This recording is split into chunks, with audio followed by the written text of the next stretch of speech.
สบายดีจ้าสบายดีเด้อสบายดีเด้อเจ้อทุกคนวันนี้มาพามาเบิ่งชมบรรยากาศบ้านเฮา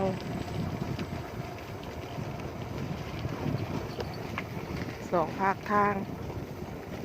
มีแต่เขางามๆ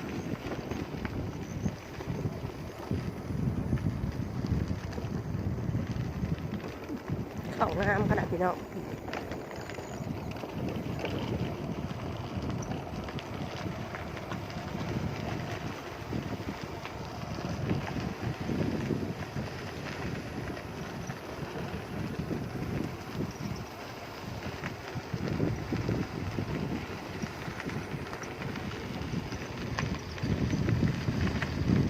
ทางนี้ก็งาม